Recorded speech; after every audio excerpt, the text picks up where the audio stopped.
Welcome to another audit walkthrough video from SuperfastCPA. I'm Logan, and in today's video, we're going to be going over Audit Area 3. This is Section H. This is a remembering and understanding topic. Recall the impact of subsequently discovered facts on the auditor's report. And we're going to be doing that the SuperfastCPA way, which is diving straight into the questions to learn the material. Now, if you don't know much about our strategies, make sure you go to SuperfastCPA.com and sign up for our free 1-hour webinar training. Again, it is free, it is only 1 hour long, and we will teach you the key ingredients to passing the CPA exam so you don't waste months or even years of your time failing the exam.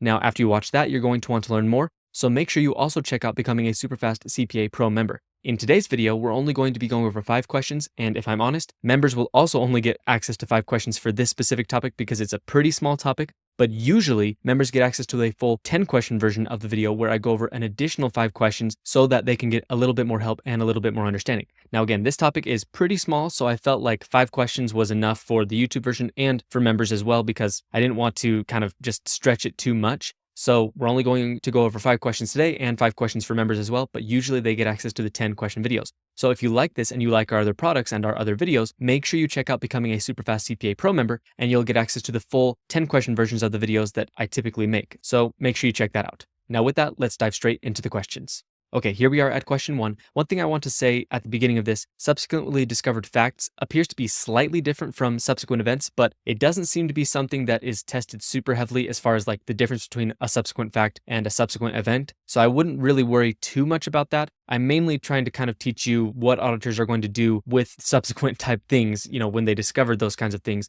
So focus more on, subsequent events kind of as a general idea. Subsequent facts kind of fall into that category. So let's dive into the question. After issuing the audit report, the auditor becomes aware of information that existed as of the report date and would have affected the auditor's report if it had been known. What should the auditor do first? So what are they going to do when they find this out? Let's go through the options. Option A, notify users of the financial statements that the report is no longer reliable. Option B, discuss the matter with management and those charged with governance. Option C, withdraw from the engagement and disclaim an opinion. Or option D, issue a revised report with a new report date covering the newly discovered information. Okay, so what is the auditor going to do if they find information that did exist at the report date and it would have affected their auditor's report if they had known it? What are they going to do? If you know this already, that's great. If not, though, that's okay. We are using these questions to learn what we're supposed to know. So let's go ahead and dive into the explanation. All right, here we are at the answer B. Discuss the matter with management and those charged with governance. That's the first thing that the auditor should do. There's probably other things that they're going to do, but that's the first thing that they should do. When an auditor becomes aware of a fact that existed at the report date and would have affected the report, the auditor must first discuss the matter with management and those charged with governance. This step is necessary to determine the reliability of the information, assess whether users are relying on the financial statements, and decide on the appropriate response. The auditor does not immediately notify users or revise the report without first discussing it with management. They need to, kind of verify it and make sure it's reliable. Withdrawal is also not appropriate unless the auditor is prevented from taking necessary corrective action and the situation is severe enough to warrant it. So if the auditor finds something and, they are limited and the company is saying, no, you can't do anything about this, you can't investigate this further, that would be a big red flag. So the auditor might withdraw at that point. But other than that, they are supposed to talk to management first before they do anything else like, notify the users or try to revise the report. Now with that, let's go to the next question. All right, here we are at question 2. Which of the following best describes an auditor's obligation after becoming aware of a fact that existed at the date of the audit report and may have affected the report? So what's their obligation? We talked about what they're going to do first, but what are they responsible for? Let's go through the options. Option A, the auditor must continuously monitor client activity for subsequent effects until the next year's audit begins. Option B, the auditor is required to revise the financial statements regardless of management's agreement. Option C, the auditor is required to investigate the reliability of the information and determine whether users are likely to rely on the affected report. Or option D, the auditor must immediately withdraw the audit report and disclaim an opinion. Now, if I'm honest, this is fairly similar to the first question, so we kind of already learned what we need to know in the first question to be able to answer this one. So pause the video, think about what we just learned, and come back when you're ready, and we'll look at the answer to learn a little bit more. All right, here we are at the answer C. The auditor is required to investigate the reliability of the information and determine whether users are likely to rely on the affected report. Again, that was fairly similar to what we learned in question 1, and now we're learning a little bit more about it. Once a subsequently discovered fact comes to the auditor's attention after the report date, the auditor's obligation is to evaluate whether the fact is reliable, whether it existed as of the report date, and whether it is important to financial statement users. So that's the auditor's responsibility. Of course, they're going to talk to management and try to kind of figure some of this stuff out, but the auditor's responsibility is to learn about this. The auditor is not required to monitor the client continuously after the report is released. That would take a lot of work if they just had to monitor them for the entire year until the next audit. The decision to revise or reissue the report depends on the materiality and management's cooperation. So that comes after their main responsibility, which is just kind of figuring this out. Withdrawal is rare. Again, we kind of talked about that previously, and only used when proper corrective actions cannot be taken. So we kind of expanded on what we just learned. Now let's go to the next question. All right, here we are at question 3, and I didn't do this in question 1, but this is something that I always like to point out to people who are going for the CPA exam. This is a great strategy. Read the last sentence or the last part of the question first. This is a very good tactic for test day specifically because you have no idea what you're going to be seeing on test day. So reading the last sentence first very frequently gives you context for what the question is about. It's not always going to help, but it is a great habit to be in because it will help a lot of the time. So let's do that here to kind of give ourselves context for what we're about to deal with. Then we're going to go up to the top, and that will help us kind of know what to be looking for, again, assuming we had studied this. Which of the following best describes how the auditor should date the report? Let's go up to the top. An auditor completes fieldwork on March 1st and later learns of a material fact on March 10th that existed at the reported date and affects the audit report. The client agrees to revise the financial statements to reflect the information. The auditor limits the scope of additional procedures to that one fact. Which of the following best describes how the auditor should date the report? So they discover this, management's going to, they're willing to fix it and things like that, but how is this going to affect the dating of the audit report? Let's go through the options. Option A, use a dual date, so that would be March 1st for the rest of the report and March 10th for the specific event. Option B, date the report March 10th and do not disclose the reason for the later date, so they would just do the whole thing as March 10th instead of March 1st. Option C, change the report date to March 10th and perform full audit procedures through that date, so they basically extend their audit procedures. Or option D, leave the report dated March 1st, but add a footnote stating the report may be unreliable. So what is the auditor going to do? If you have any idea, then you might already know the answer, but if you have no idea, that's okay. Again, we are using these questions to learn. So let's go into the explanation right now. All right, here we are at the answer. A, use a dual date. March 1st for the rest of the report and March 10th for the specific event. So in this situation, this is what the auditor could do. When a subsequently discovered fact is identified after the report date, and this is important, but before the report release. So they have not released the report yet. If they had already released the report, you couldn't do this. But since they haven't released the report yet, and the auditor limits their procedures to just that matter, the auditor may dual date the report. This limits the auditor's responsibility for the original report date, March 1st, for all other matters, and to the later date, March 10th, only for the newly discovered information. This approach avoids the need to reopen and update the entire audit throughout the later date, which would be required if the report date were simply changed. If they changed the whole report date, they'd have to open up everything, do continued audit procedures up until that date. This makes things a lot easier. March 1st is the date for all other matters. March 10th is for the matter that was discovered on March 10th. So again, the auditor is going to dual date here because they discovered it after the report date, but before the report release. So that's kind of how you can do a dual date there. Now let's go to the next question.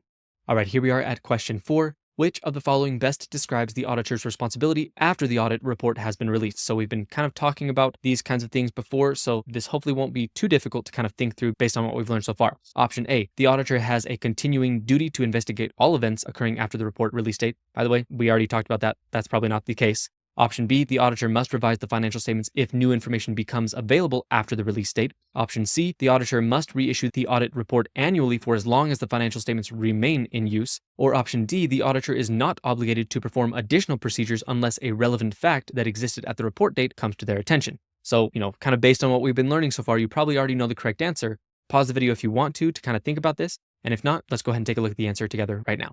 All right, here we are at the answer. Option D, the auditor is not obligated to perform additional procedures unless a relevant fact that existed at the report date comes to their attention. Okay, so let's go into the explanation. After the report has been released, so this is not the same as the dual date scenario where they had not released the report. They have released the report right now. The auditor has no ongoing responsibility to continue monitoring for new facts, so they don't need to be looking for anything new.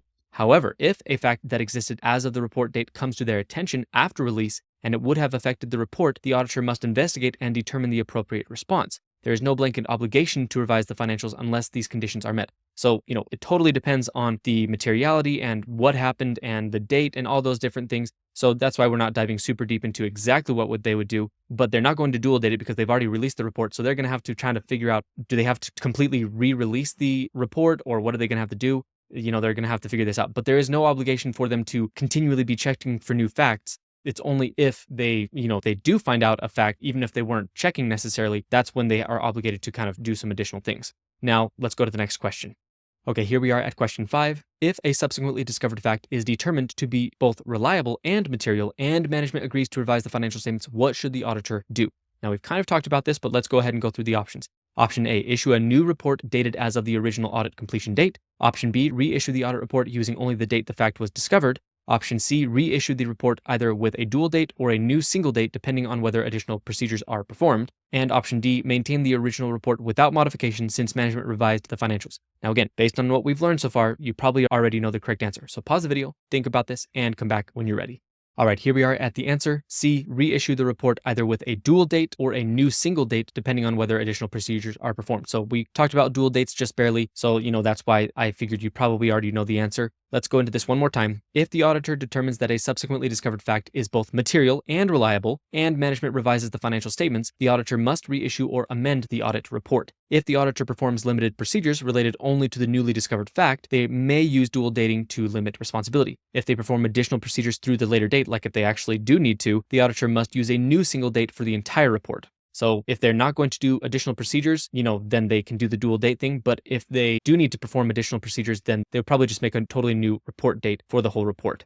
Now, we learned a lot about subsequently discovered facts in these 5 questions. Again, this is kind of under the umbrella of subsequent events, so don't think too much about subsequently discovered facts versus subsequent events. It's kind of all under the same umbrella. I think that if you understand this and you understand subsequent events, which we're going to talk about in the next video, then you'll be good. So with that, before we do anything else though, let's do one more part of the SuperfastCPA process called pillar topics. Now, the idea behind pillar topics is as you're going through the questions to learn the material, you will notice the things that keep popping up. You've seen 2 or 3 or 4 questions about how subsequently discovered facts are going to affect what the auditor's report is going to be like. They discovered the fact after the audit report was created, but they haven't released the audit report. What are they going to do? Those are the kinds of things that you're seeing, and you write them out as pillar topics in your own words. Again, the most important things you learned. And as you are doing this each day, you are building your own personal repository of the most important things you learned from the questions so that you are ready for the exam. Now let's go ahead and take a look at the pillar topics for this video. All right, here we are at the pillar topics. Let's just dive straight in. First off, let's just talk about subsequently discovered facts, like what they are. Subsequently discovered facts are conditions or information that existed at the date of the auditor's report, but were not known to the auditor until after that date. These facts may require the auditor to revise the report if they would have affected the audit opinion.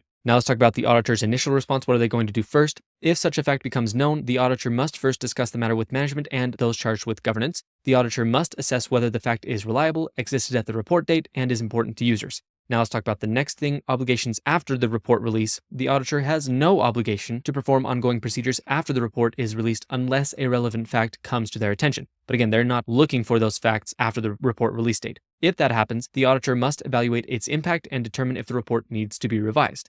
Now let's talk about dual dating. That kind of has to do with what we just talked about. When the auditor performs limited procedures on a subsequent fact discovered before the report release date, they may dual date the report. This limits the auditor's responsibility to that specific event as of the later date. And then finally, reissuing of the audit report. If the fact is material and management revises the financials, the auditor must reissue the report using either a dual date, kind of what we talked about, or a new single date. The choice depends on whether additional procedures were limited or extended through the new date. Now, we learned a lot about, again, subsequent discovered facts in this video. And remember, in this video, we only went over 5 questions, and normally there is a 10-question version of these videos for members of SuperfastCPA, the pro members of SuperfastCPA. Now, for this video specifically, it's kind of a small topic, and I felt that subsequent events were a little bit bigger, but I still wanted to cover this. So members are only going to get access to a 5-question video, the same as this YouTube video. But again, normally it is a 10-question video. So if you like this and you like our other videos, make sure to check out becoming a SuperfastCPA Pro member to get access to the full videos to get as much help and as much understanding as possible.